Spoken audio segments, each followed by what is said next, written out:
Bapak Ibu Saudara, kita melanjutkan dulu studi kristalisasi. Masih surat 1 Korintus. Ini sudah yang ke-8 ya, dan kita akan ambil tema berkumpul atau pertemuan jemaat ya, berkumpul sebagai jemaat. Jadi karena di sini sebenarnya ada beberapa tema, tapi kita karena temanya masih dalam soal berkumpul atau pertemuan, kita satukan saja. Jadi ada dari pasal 1 Korintus 11 ya, ayat 17 ya. Dikatakan di sini, dalam peraturan-peraturan yang berikut aku tidak dapat memuji kamu, sebab pertemuan-pertemuanmu tidak mendatangkan kebaikan tetapi mendatangkan keburukan. Jadi Paulus bilang pertemuan-pertemuanmu. Memang ada beberapa pertemuan di sini yang dibicarakan dan semuanya bermasalah gitulah ya, pertemuan jemaat ini. Jadi pertemuan ini ada 3 jenis setidaknya ya. Pertemuan yang disebut makan perjamuan Tuhan. Itu dari pasal 1 pasal 11 ayat 17 tadi sampai yang terakhirnya pasal 34. Tapi kadang diulang lagi ya. Kemudian pertemuan kedua yang berkaitan dengan saling membangun menggunakan karunia-karunia itu ya. Menggunakan karunia-karunia roh ya. Kemudian yang ketiga ini bisa dibilang pertemuan peraturan pertemuan kalau berkumpul. Ini yang pasal 14 ayat 26. Paulus kasih solusi ya. 1 Korintus 14 ayat 26 ya. Jadi dikatakan ini, jadi bagaimana sekarang saudara-saudara, bila mana kamu berkumpul. Nah, setelah Paulus membereskan dulu permasalahan-permasalahan, baru Paulus kasih solusi. Dikatakan hendaklah tiap-tiap orang mempersembahkan sesuatu, yang seorang mazmur, yang lain pengajaran atau penyataan Allah, atau karunia bahasa roh, atau karunia untuk menafsirkan bahasa roh. Tetapi semuanya itu harus dipergunakan untuk membangun. Jadi kita akan pelajari, ambil 3 masalah, 3 poin ini. Makan perjamuan Tuhan, mengenai karunia-karunia roh, ini semua dalam konteks pertemuan jemaat ya. Kemudian peraturannya yang Paulus katakan ya, ini sebenarnya perintah Tuhan ya. Dan kesimpulannya nanti kita akan coba mengaplikasikan atau bisa jadi membandingkan lah dengan kondisi sekarang. Karena gereja kan dulu di zaman Paulus ini ya belum pecah ya. Di Korintus sekalipun memang ada perpecahan, yang seorang mengatakan aku dari golongan Paulus, aku dari golongan Apolos ya, ada Kefas dan sebagainya. Tapi belumlah seperti sekarang perpecahan gereja menjadi ribuan denominasi ya. Nah, jadi saya mau mengambil suatu kesimpulan sebagai nanti ada perbandingan ya, aplikasi kita sekarang di sini bagaimana gitu. Baik, kita mulai dulu dengan yang pertama ini ya. Perpecahan lagi. Makan perjamuan Tuhan ya. Makan perjamuan Tuhan. Karena memang kalau kita bandingkan dulu sebentar ya, kalau jemaat mula-mula itu yang ada di tulis Kisah Para Rasul itu pasal 2 ayat 46, mereka itu memang biasanya kalau bertemu itu makan bersama, dalam arti makan besar ya, bukan makan ini, makan perjamuan Tuhan ini emang ada roti anggurnya, tapi ada juga makan besarnya, karena nanti ada sebagian yang mabuk, ada sebagian lapar.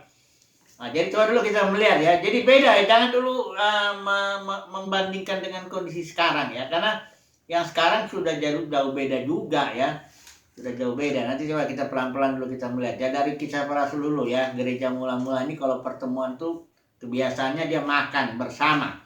Coba kita lihat ayat 46 ini ya. Dengan bertekun dan dengan sehati mereka berkumpul tiap-tiap hari dalam bait Allah.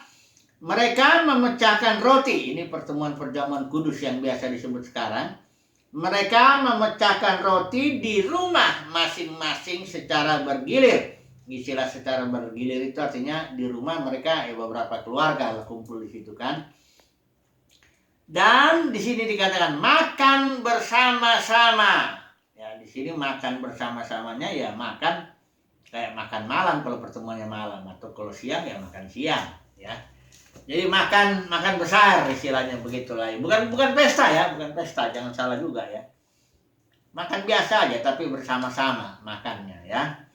Karena memang dalam hal makan ini ada nilai ya, nilai. Secara psikologis kalau orang makan bersama jarang orang ribut di situ ya. Maka para pebisnis biasanya tahu kalau mau menggolkan suatu proyek ya. Biasanya pertemuannya itu di rumah makan itu, di restoran ya. Kalau bisnisnya makin besar ya restorannya makin nyaman. Supaya ya bisnisnya goal, bisnisnya ya jangan terjadi banyak perdebatan karena di meja makan biasanya secara psikologis katanya kalau orang makan itu jiwanya terbuka dengan teman yang ngajak makannya itu ya. Sudah mulai terbuka, jadi lebih banyak persetujuannya daripada perselisihannya. Karenanya Yesus juga dalam pelayanannya dia banyak kali makan bersama dengan murid-muridnya. Makanya sampai ada orang Farisi bilang, ini pelahap ini. Padahal sebenarnya justru dalam ministry, dalam makan itu ada nilai ya. Jiwa orang terbuka, dengan mudah orang bisa kita menyampaikan kebenaran firman Tuhan. Nah jadi ini gereja, tapi di sini di Korintus, nah ini ada masalahnya. Ya masalahnya ini perpecahannya begini. Sebab ini pertama-tama aku mendengar bahwa apabila kamu berkumpul sebagai jemaat, ya pertemuan jemaat itu sebenarnya adalah jemaat itu sendiri ya. Mereka berkumpul sebagai jemaat, ada perpecahan di antara kamu. Nah, kata Paulus sedikit banyak aku percaya ya. Sebab di antara kamu memang harus ada perpecahan supaya nyata nanti siapa di antara kamu yang tahan uji. Ini maksud Paulus bukan menganjurkan harus ada perpecahan ya, bukan ya, karena di bagian lain dia mengatakan kamu jangan ada perpecahan, harus hati pikir. Jadi dibilang gini, apabila kamu berkumpul, kamu bukanlah berkumpul untuk makan perjamuan Tuhan. Sebab pada perjamuan itu tiap-tiap orang memakan dahulu makanannya sendiri. Ini pasti makan besar kan? Barangkali waktu kumpul itu nggak langsung bareng gitu. Ada sebagian yang duluan. Nah yang datang duluan ini langsung makan aja gitu. Ya. Sehingga yang seorang lapar katanya Paulus ini. Dan yang lain mabuk. Mabuk artinya kebanyakan makan. Artinya ya banyak makan lah. Nanti yang ini yang datang belakangan mungkin karena ada 1-2 hal jadi nggak makan. Ya ini kacau juga ini. Ya.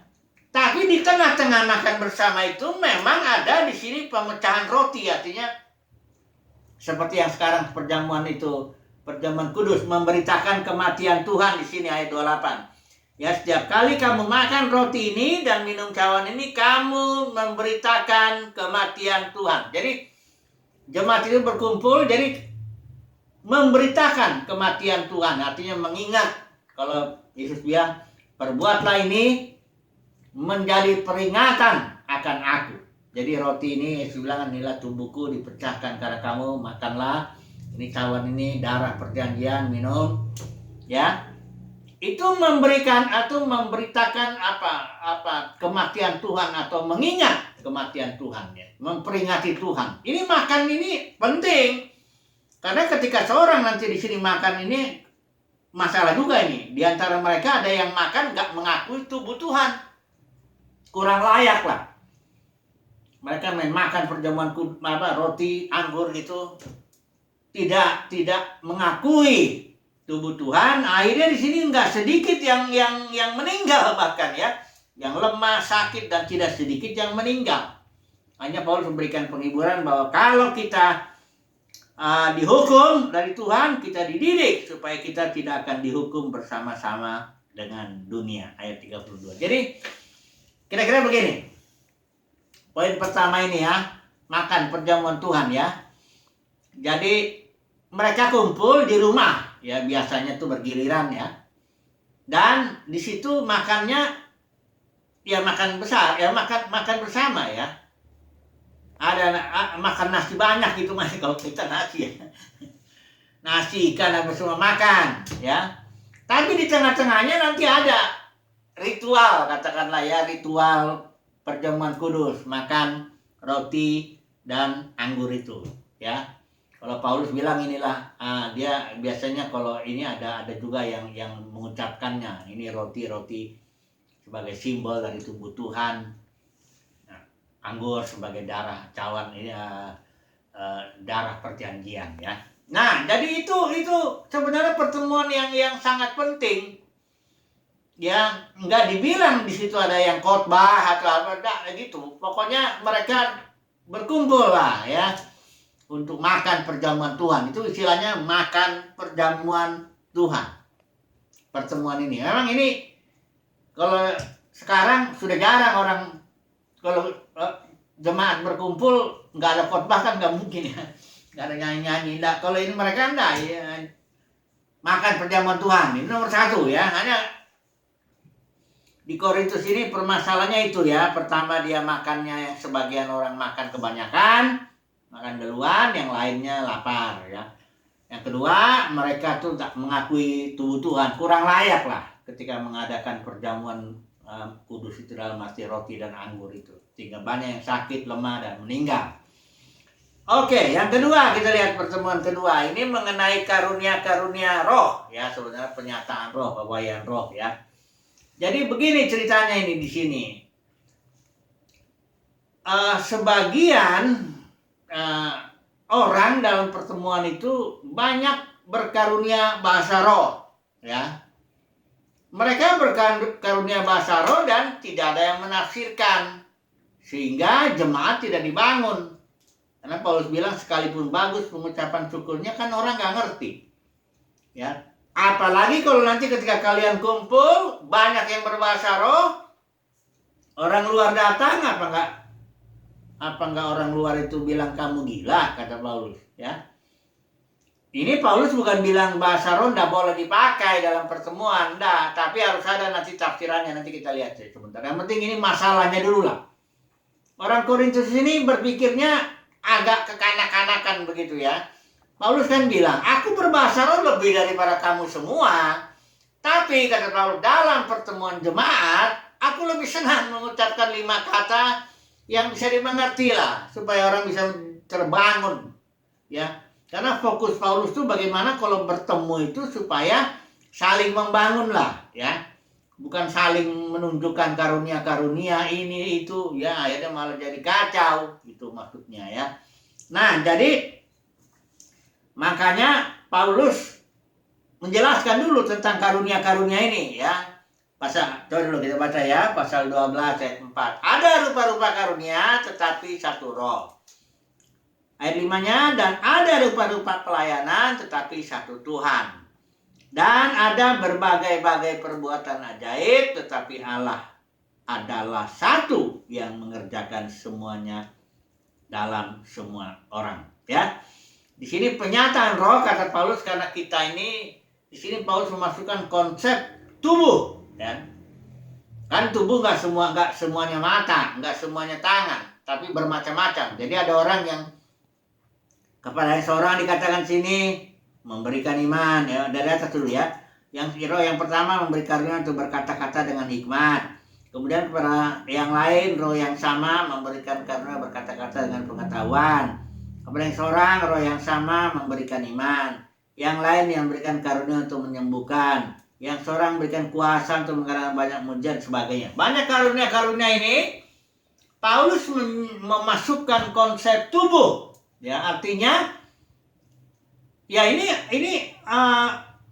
adalah kehendak roh untuk membagi-bagikannya dengan berbeda-beda, supaya yang beda itu kayak tangan dengan mata dengan beda fungsi harus saling membangun, kira-kira begitu. Jadi poin Paulus tuh, kita satu tubuh, kalian gunakanlah karunia itu untuk saling membangun, intinya begitu. Karena dikatakan di sini ayat 11, tetapi semuanya ini dikerjakan oleh orang yang satu dan yang sama, yang memberikan karunia kepada tiap-tiap orang secara khusus seperti yang dikehendakinya, tapi untuk membangun juga ya. Untuk membangun ya. Nah, jadi ini dijelasin juga ya perbedaannya itu ya. Kamu semua adalah tubuh Kristus, kamu masing-masing adalah anggotanya.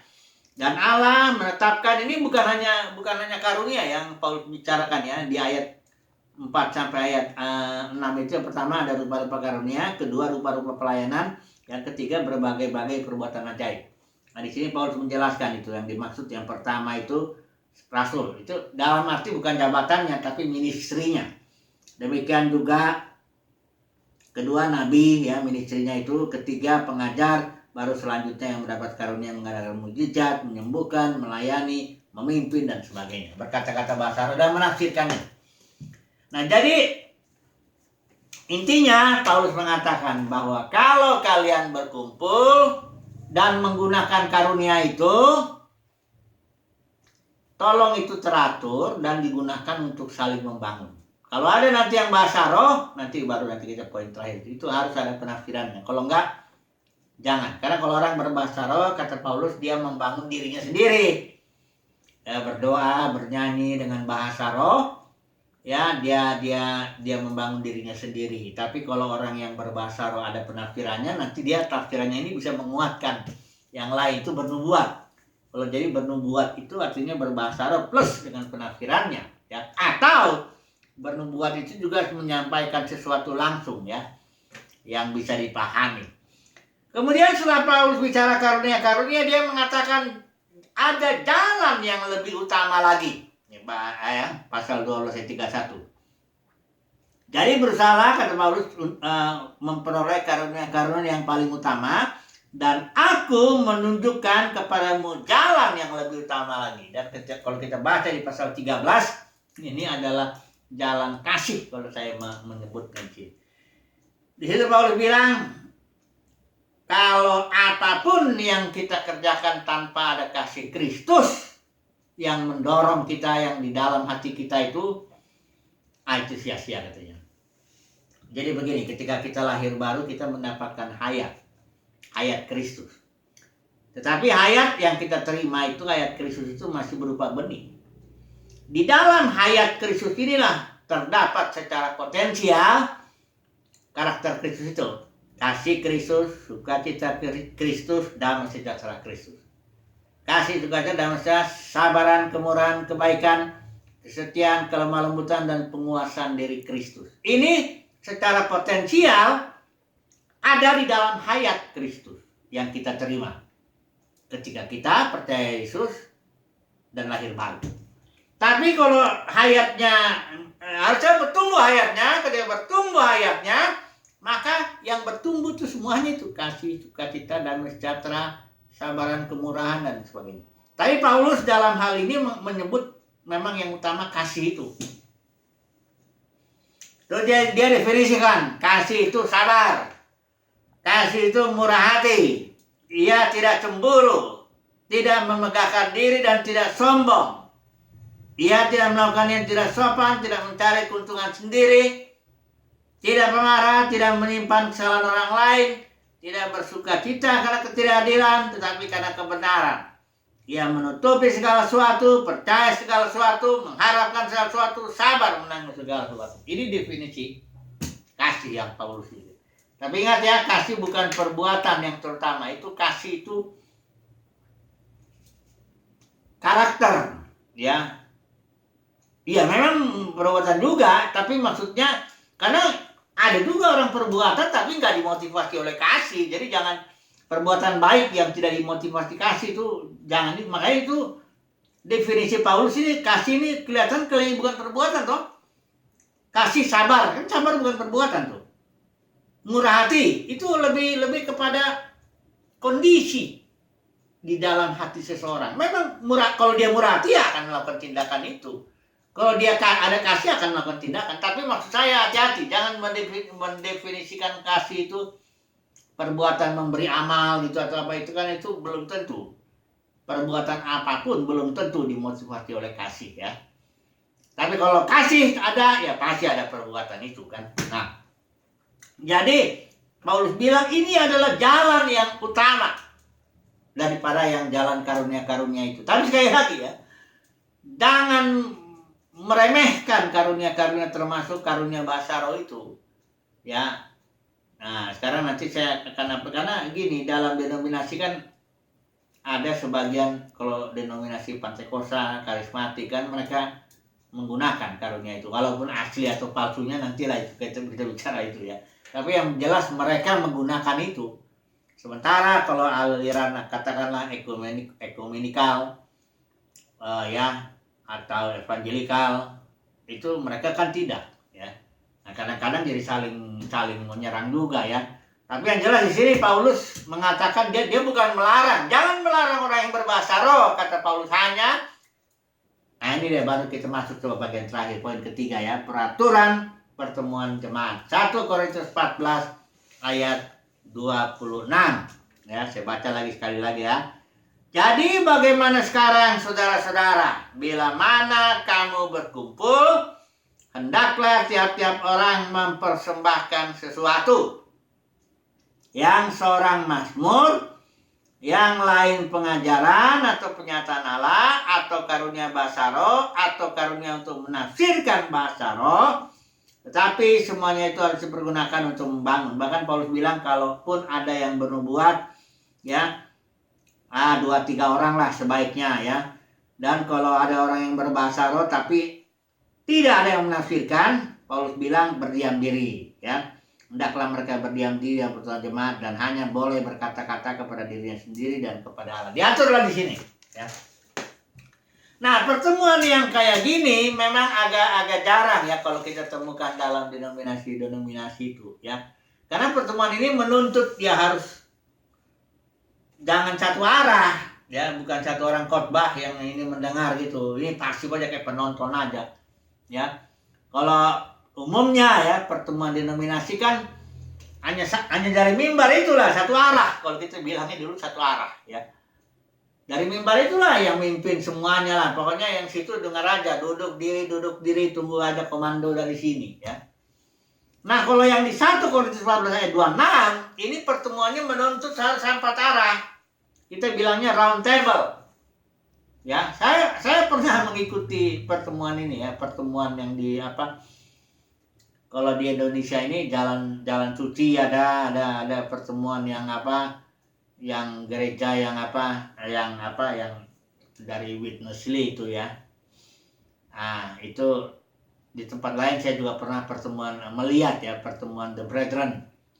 Jadi bisa 100 bisa, 200, 150 bisa orang kumpul, tapi bisa teratur masing-masing memberi ya. Ada karunia ini, ada kalau jalan suci itu pakai karunia ini sebagainya gitu ya.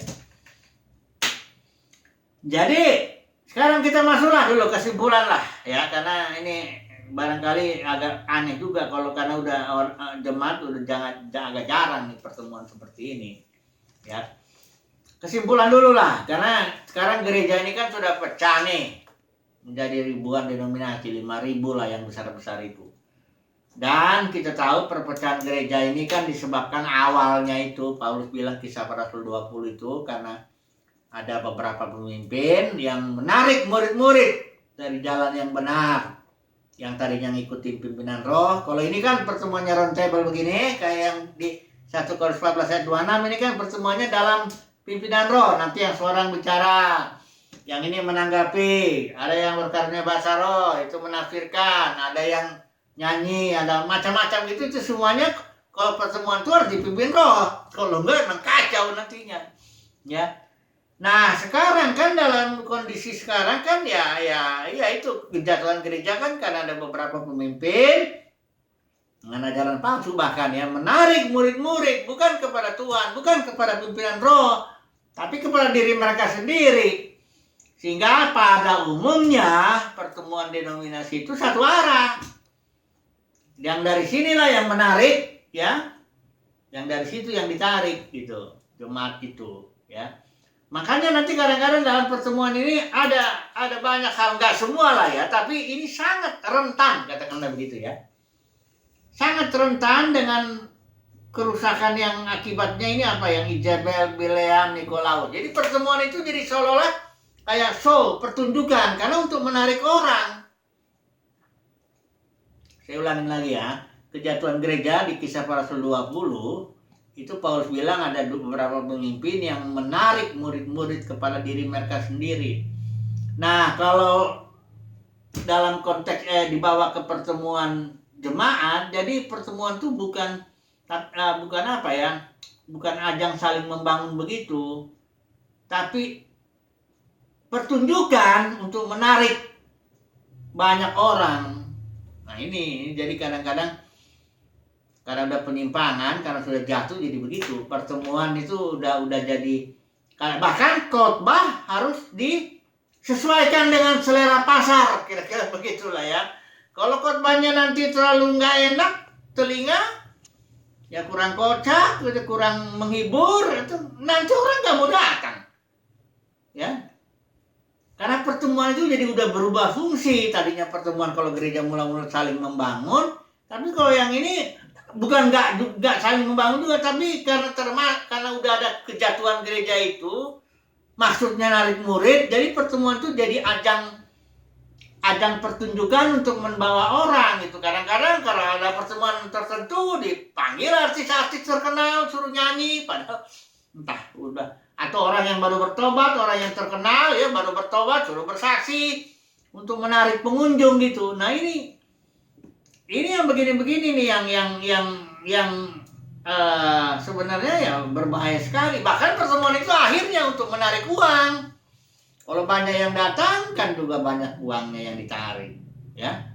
Jadi karena beda kalau jemaat mula-mula ngumpulin duit bukan untuk pelayannya, ya. Mereka mengumpulkan uang untuk orang-orang kudus, janda-janda yang kayak begitu-begitu, ya.